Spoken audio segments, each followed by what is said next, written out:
Good day, I'm Theodore Henry, and this is your JIS News for Tuesday, October 4, 2022. Jamaica continues to show positive signs of economic growth with a 4.8% increase for the April to June quarter this year. The figure was released by the Statistical Institute of Jamaica, Statin, which credits the performance to a 7.2% increase in the services industries. The goods-producing industries declined by 2%. This downward trend was due to lower output level of quarrying and construction for the period. However, growth was recorded for manufacturing, agriculture, forestry, and fishing. All 8 sectors of the services industries grew, with hotels and restaurants leading with 56%. 59 assorted vehicles were added to the fleet of the Jamaica Constabulary Force, JCF, to increase its mobility. These include 29 utility vehicles and 30 motorbikes. The vehicles were handed over on Friday at the office of the police commissioner. They will be assigned to the JCF's quick response teams and deployed to high-priority areas across the island. Minister of National Security Dr. Horace Chang says the provisions underscore the government's commitment to improve and expand the capacity of the police to restore public order and safety. Response time involves mobility, communication, and well-trained officers. Mobilities which gives a level of reassurance and confidence in citizens who can see the response time of police and see them very visible on the highway and in the community they're in. Our mobility is one of the key pillars on which we operate. It's critical in an environment where the persons who are doing the wrong things in society are very mobile. They are traversing the country, and we also need to be able to move likewise and intercept them and engage them as necessary.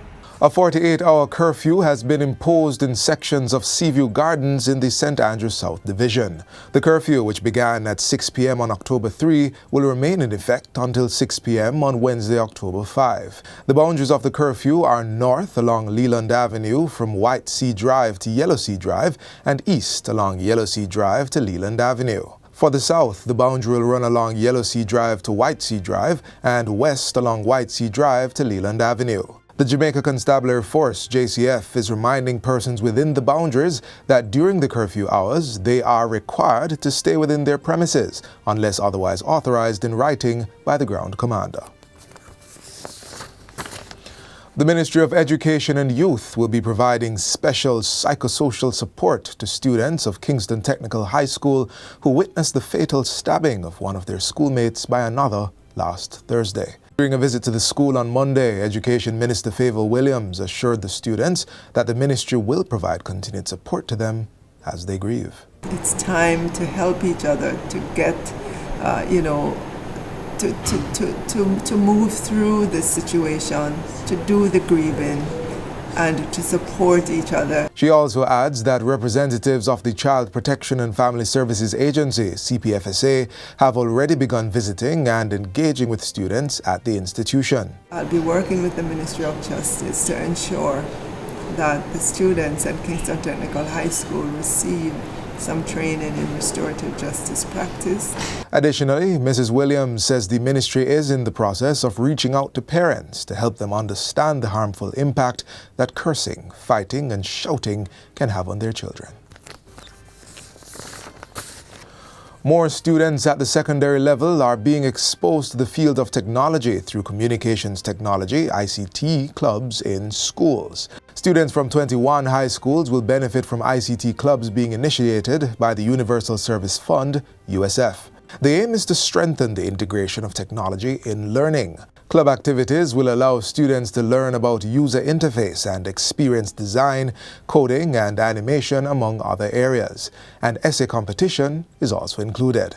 Jamaica Technology and Digital Alliance, JTDA, will partner with USF to guide students on various industry trends. The fund, which is an agency of the Ministry of Science, Energy and Technology, hosted a sensitization session on the initiative on Friday. Portfolio ministers for education and technology welcome the initiative and anticipate the expansion in other schools.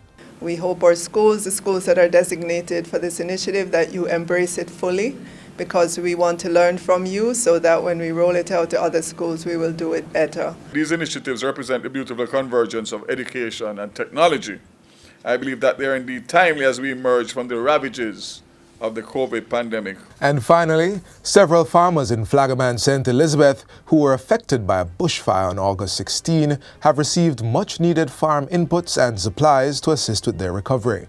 The items were provided by the Ministry of Agriculture and Fisheries in collaboration with private entities. They include seeds, fertilizers, herbicides, guinea grass, insecticide, farming tools, black water tanks, irrigation kits, and clothing. During the handover last week, Portfolio Minister Pernell Charles Jr. said the support is aimed at bringing the affected farmers back into full production.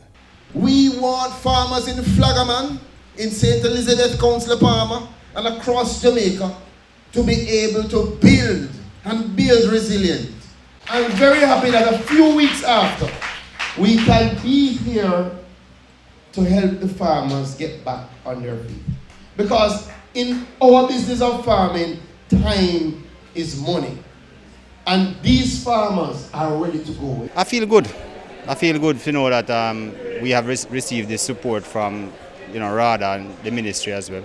I want to say thanks to the government and all the ministries that are involved, all the stakeholders. The bushfire resulted in loss of crops, irrigation equipment, tools and supplies amounting to approximately $3.8 million. And that's it for JIS News Today. I'm Theodore Henry. Thanks for watching.